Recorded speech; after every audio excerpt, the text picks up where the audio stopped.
when was the last time you heard a grown man complain that they were being bullied? Hey, take it easy on the guy. Absolutely not. That was that Absolutely that not. seemed heartfelt. He was he was There was really in bullying his him out there. he was really in his feelings. We're starting Well, today he might be a more in little his off. feelings because he knows there's a hefty fine coming. He's like, Well, he's oh, also been suspended. oh, Yeah, he got a 1 game suspension hmm. from the league. So we'll see what the organization wants to do as well. We're doing a little out of order. The Chiefs game was Sunday night, slightly controversial, big fight at the end. So if you don't want to hear Chiefs talk, skip forward. We got more games to cover after this. But if you do, we are going to cover all the controversies, everything that's going on Twitter as well. But we can start off with Brian Branch being bullied and then starting a fight at the end of a game and has been suspended for 1 game. I'm assuming a fine will come down from the league. He is one of the most fined individuals or current players right now over the last couple of seasons. There was the apology by Dan Campbell to Juju, to the team, to Andy Reid in his post game press conference, and stating that it's unacceptable. I would assume that there's also going to be something that comes down from the team outside of the 1 game suspension. Wow, on I, top of the suspension. I mean, I would assume if the league is now, granted, they're injured and have some problems, but like as Dan Campbell presents himself the man that he is, or again presents himself to be, um, I would assume that there would be. I mean, if I was in Dan Campbell's shoes, like that's a tough situation to be in, but I would like, oh, the league only gave you a one I game mean, suspension, but you want to throw a punch and then claim because it was you were being bullied. Man up, do it in between the whistles.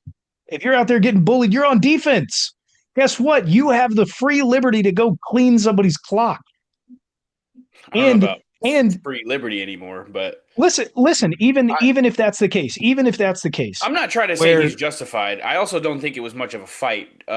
no, it wasn't. Juju should not have ran back over after Should the not. initial punch There should because definitely be a homie, fine for the him. picture of Juju on the ground with his nose bloody and like about to get punched again by Branch, dude. It's so good. It's I such a don't. good photo. He looked he looked like a little kid out there when he was trying to reach around It's, Pacheco and just gets dragged to the ground. I was it's like, such a good photo. what were you thinking there? What was your thought process? 'Cause- You came around from the back of him. You're easy to hip toss at that point. Like it's not good. I will say though, I'm ecstatic about Pacheco is ready to go at any time. Pacheco's the guy on the team. Like, hey, if something's well, going down, I'm I mean, right I there. honestly think he was just trying to break it up. I don't Pacheco Uh, wasn't trying to add fuel to the fire, I don't think. Bro, I mean, it seemed like he made it. He did a very good job of making it seem like he wasn't, but he he was trying to like break it up and whatnot. But he also held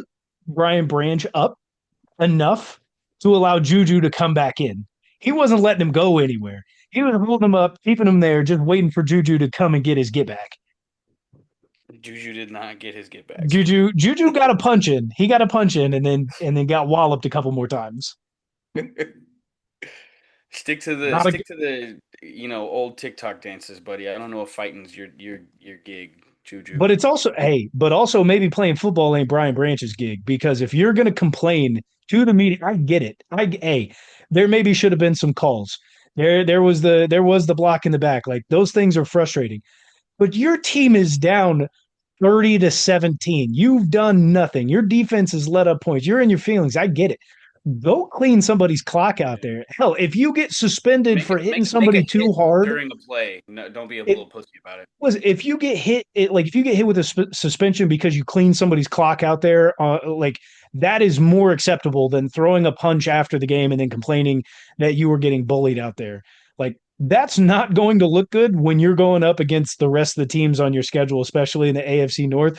Buddy, you are going to get tossed around the rest of the season. You think they're not going to use that as bait? Oh brother. You thought you had to worry about somebody talking a little bit of smack and hitting you a little bit dirty in between the whistles during the play for this game against the Chiefs? Buddy, it's about to be 10 times worse. You just gave everybody fuel. You have to play Justin Jefferson 2 times a season. You think he's not going to say something? Oh, it's about to be real bad for you. In the other side of that coin, the refs are back, baby. Hey. Hey, refs are back. A perfect game for the Kansas City Chiefs. No penalties, no turnovers. Not that there wasn't any penalties called on the Chiefs. I think we did get called for one defensive holding. It was declined, but perfect game nonetheless. I the no call on Juju's hit, um, not great as a fan. But then also there was a PI call.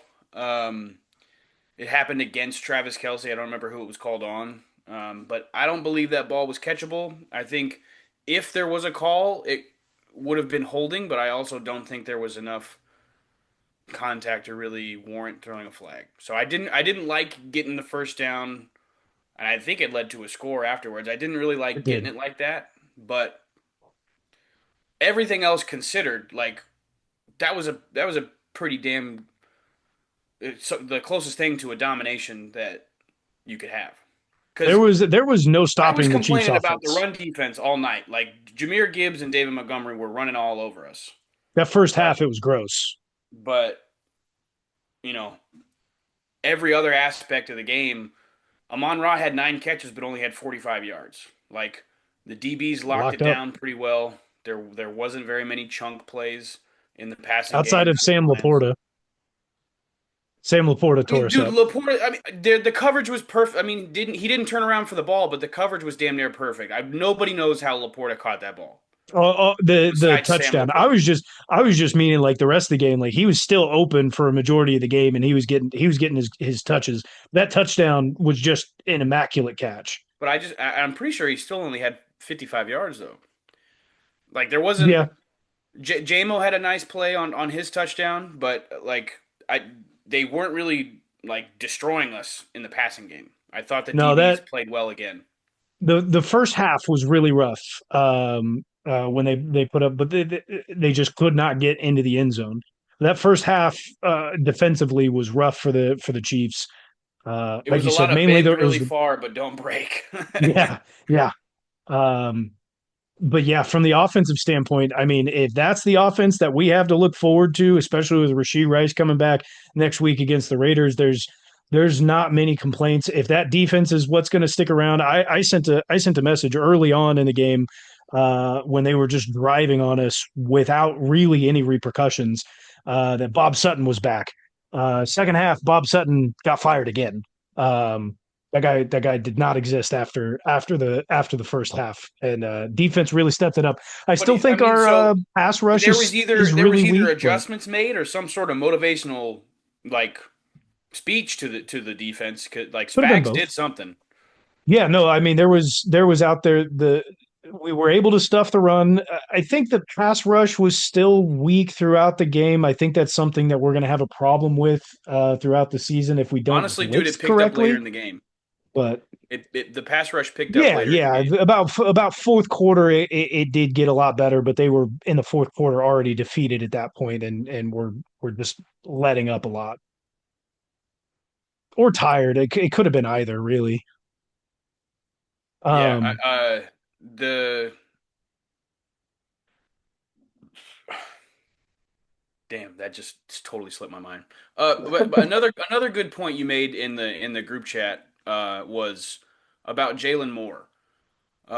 Unfortunately, we were without Josh Simmons. Jaylen Moore stepped up pretty damn well, starting at left tackle. But you were saying if Jaylen Moore is playing this good, why the hell hasn't he seen time at right tackle yet? Why, like, of all the problems that we've had with Jawan Taylor, why hasn't the swing tackle gotten any looks at right tackle? Like, I'll start off by saying like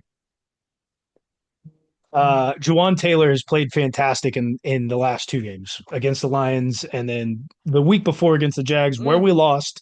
But I thought that he still played very I saw well. a lot of pressure come from uh, Pat's right side. Yes, pressure's still coming in, but pressure's going to come from somewhere. If you can make it consistent from one side, you can game plan around it and make it that much better.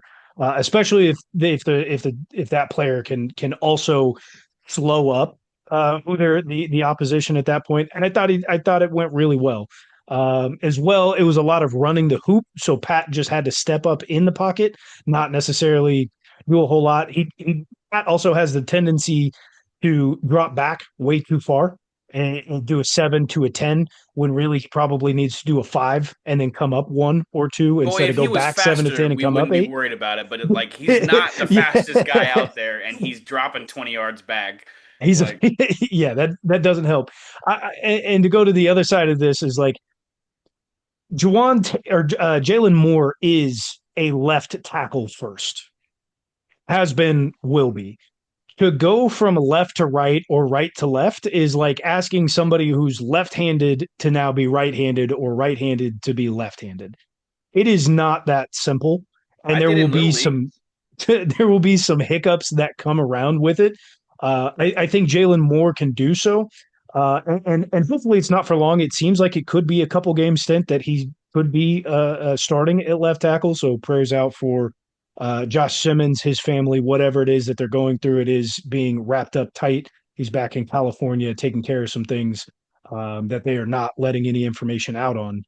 And then also congratulations to Jaylen Moore on the birth of his third child that happened the day of the game. So to be able to do that and then come out and play and not miss time, really respectable. And then to play the way that he did, we know that he had to be as good as he showed last night, especially going up against Aiden Hutchinson all night. Aiden Hutchinson did not go over to Juwan Taylor's side very often. He was pretty much head up on Jaylen Moore almost exclusively, and was fairly ineffective for the whole night. And so I do want to see Jaylen Moore get over to that right side eventually. It needs to happen with as well as he played. If we can make that happen, but I'm also really excited about the depth that we have on the offensive line at every position for somebody to come in and be able to play at that high of a level. I do want to make a point about the pass rush on both sides from the Lions and the Chiefs, and it's a point about the quarterbacks. Like Jared Goff is a good quarterback. Jared Goff, um, and he never made a Super Bowl, but he's played Jared well. Goff has made a Super Bowl. He's made a Super Bowl. Yeah, Didn't win correct. one. Right. Lost to Okay, the so Patriots. Jared Goff is played in a Super Bowl. Um, is generally considered. I mean, right now, I think there's no question that he's top 10. He's well above average quarterback in the NFL right now. But just look at, like, we, from the stands at the game, we felt that the Lions were getting way more pressure on Pat Mahomes. But then somewhere in the third or fourth quarter, they put up how many sacks each team had. And the Lions had two, and the Chiefs had four. And that just, like, Pat is so comfortable dealing with pressure. And he's like crafty in the ways that he gets. Like Baker Mayfield's also doing a great job of it this year, but like Pat, should have been taken down a couple more times last night and got out of it. Jared Goff's not really doing that. Got to be mobile. Like outside of the probably a little bit difference in arm talent, like Pat makes crazier arm angle throws, um, but like he also has that ability to keep plays alive, to run around everywhere, and he's if he's not still the leading rusher, he's close to the leading rusher on our team right now. Like he's not fast, but he knows how to get out of situations and get the yards when he needs to. It's He can just also run the speed we're option. spoiled as hell, and I think we've like Pat's been good for so long now that that's the type of stuff that we're taking for granted because Oh, absolutely. like we fans hear the announcers talk about Patrick Mahomes and they're getting sick and tired of it because it's been happening for almost a decade now. But I mean, he really is special. The kid can play. Aaron Rodgers never got this much hate. Love Pat while you have him. I don't hate Aaron Rodgers as much as I hate Tom Brady, but I was never like woohoo for Aaron Rodgers either. So Well, there was a couple other controversial calls or things that happened in this game. Twitter has it as being incredibly controversial.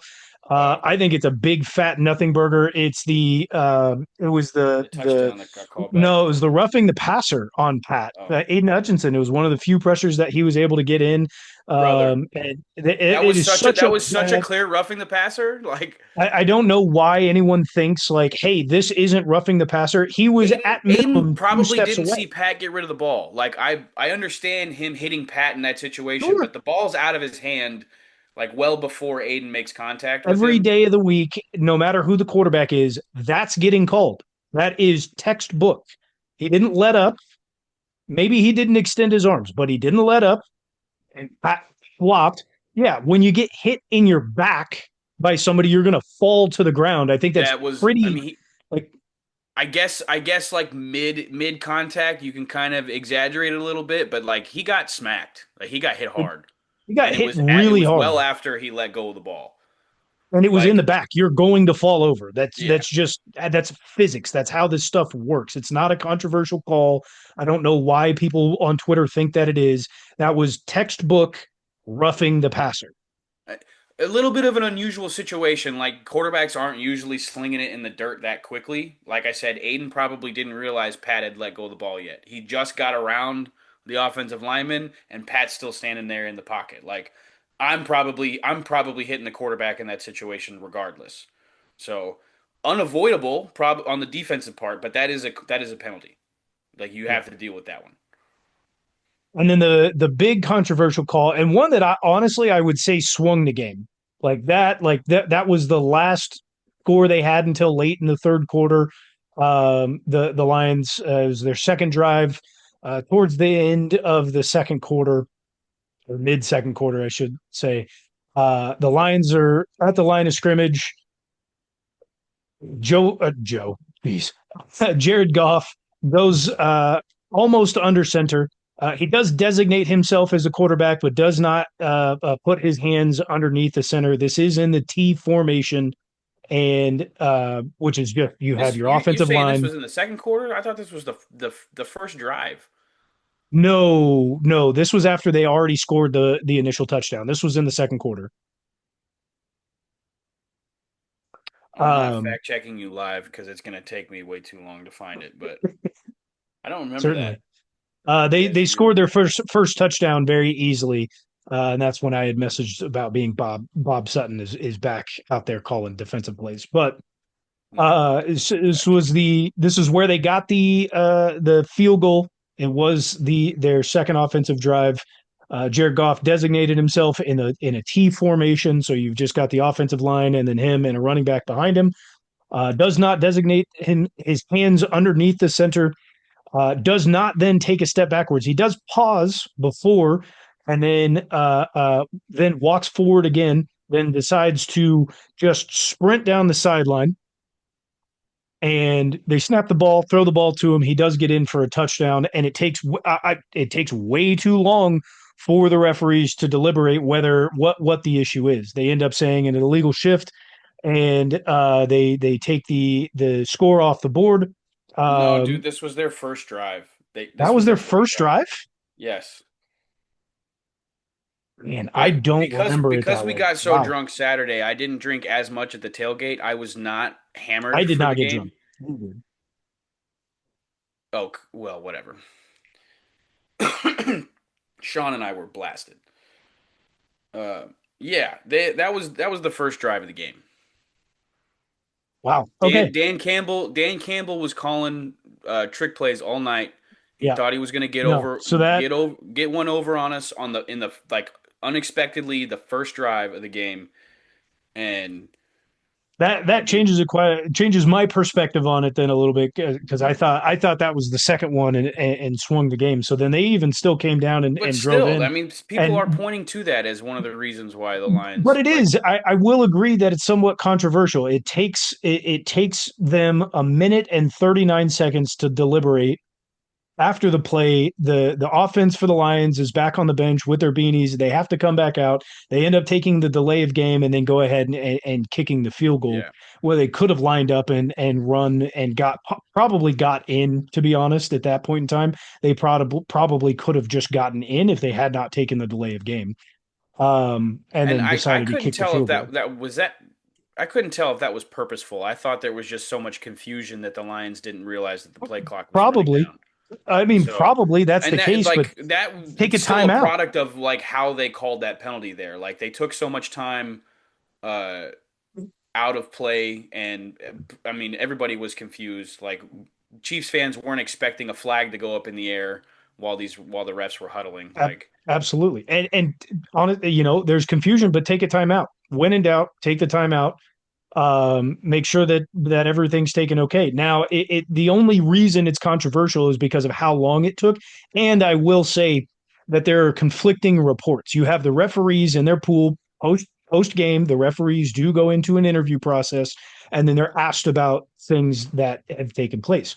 So, and then you also have the post game pressers from coaches and players. Dan Campbell stated that the call came from New York. Now, in the rule book, it states that penalties like this cannot be you can get a rule book from, like, if you have a question on what the specific rule is, you can technically get a ruling or a rule book reading from New York. But you in can this get specific clarification. situation, correct. But in this situation, It's not supposed to be New York making cannot tell you to changes throw the to flag. what. Yeah, New York yeah. cannot tell you that it is a penalty. They can only read you the rule book. So if New York is in fact saying Like that that is a they can flag, advise you that you've just done something wrong, but I don't believe it's protocol or legal that it is you. not legal. Yeah, that you. So the only thing, so that's where it gets controversial right there is New York saying that it's a penalty and they need to throw one, or are they getting read the rules from New York? That is from Dan Campbell. Dan Campbell stated that it was a call from New York. You have the post game pool with the referees, and the head referee, is stating that New York was not contacted, point blank, period. It was not, New York wasn't involved. Nothing from New York. It was the one line judge had to determine if Jared Goff came to a stop, and I believe that was the down judge. Then you had another referee who Which he did also had not. to collaborate with that information. So one of the refs, the ref who was supposed to see if there was a pause, lost track of Jared Goff, had to confirm with another referee, and that is the explanation of why it took so long. That New York wasn't contacted. They had to confirm on multiple accounts on if certain things happened, and that's why then the flag was thrown. It looks bad optically, but at the end of the day, it's a nothing burger because in the rules it states exactly what happened would be a penalty. He did not stop. You must stop at some point, whether you take a Exactly. step back under center or you pause in the motion. You have to do one of the two, and neither were taken care of. And there at the end is a flag. So optically, it looks bad, but at the end of the day, if the call is correct, it doesn't matter. That's like saying I optically, mean, Tom refs like Brady okay, being an owner and in the not to booth beat a and dead talking to horse. the coaches is bad. Optically, it looks bad, but it is The also a refs have nothing sucked burger. this year. The refs have been bad. We've called The it out refs on have the been show bad. many a times. So So nothing burger. the other thing I do want to point out about this is Jared Goff's post game presser. Um, he was saying they believed they were running it all week like that, believing that that was legal. And yeah, there are some rule changes in the NFL on like certain things, but I don't know the last time there was a rule change on like illegal motion. There's No. things that have been there's rules that have been in place since like the inception of football, damn near. How are you practicing something like that illegally, thinking that you're doing it the right way? Well, Or not only I don't that, know. what, like, you bring up a fantastic point because it's not only that. What else is there? You have meetings with the referees pre-game to go over stuff like this. That's a perfect opportunity for you to ask the referees who are going to be reffing the game about this specific thing and make a tweak that you need to. And it seems like that didn't happen either. So at the end of the day, if you're practicing it incorrectly all week and then you're not asking a simple question to the referees who know the rule book and can be on the lookout for that specifically during the play, like, hey, you're in a lose-lose situation if you're not preparing yourself to succeed. And that's exactly what happened. The Lions got absolutely dominated. Whether there's injury issues, which they had way more last year and still made the NFC Championship game. So still a good football team. They got a lot to work on, and you can't be throwing fists at the end of the game after you just got bullied. Well, and I mean, like the Dan Campbell has made the trick play part of the Lions' identity, but you got too much talent on that offense to be getting cute. We had some of the same gripes about Andy Reid. Um, back in the days where we're doing the everybody spin around in the huddle Snow or globe. whatever. Yeah, like sometimes we'd get a little pissy that the Chiefs be getting too cute. Just score the ball, like run it in. Do what you're paid to do. Like quit doing all this cute shit and putting yourself at risk to make a mistake, draw a penalty, not score. Like, come on. Make yeah, or make sure you have it right. Like it's one of the two. Make sure you have it right, and if you're going to do it, it better be effective. And that's what a lot of our gripes were is that it wasn't effective, and now the Lions are putting themselves in position to not be successful by getting penalties. It's still a good team. Somebody that definitely a team that still needs to be watched out for, but that defense is looking a little rocky right now. And offensively, maybe they just had an off night. Who knows? But it sounds like the Chiefs are back, and we get I Rasheed mean, back. not we haven't really left. Eh, Pat for MVP. Like the way he's played the last three games, if he keeps that up, you can't really argue against it. 1,000 yards in the last 4 games. He should be the front runner with Baker Mayfield closely behind, and Josh Allen should be third. But Josh Allen is currently the front runner. Not sure why. Easy schedule. They have I think the third easiest strength of schedule 6 weeks in to the NFL. You talking about the Bucks? Bills. Oh, the Bills. Bills have the third easiest schedule strength of schedule 6 weeks And they into. still lost to the Patriots.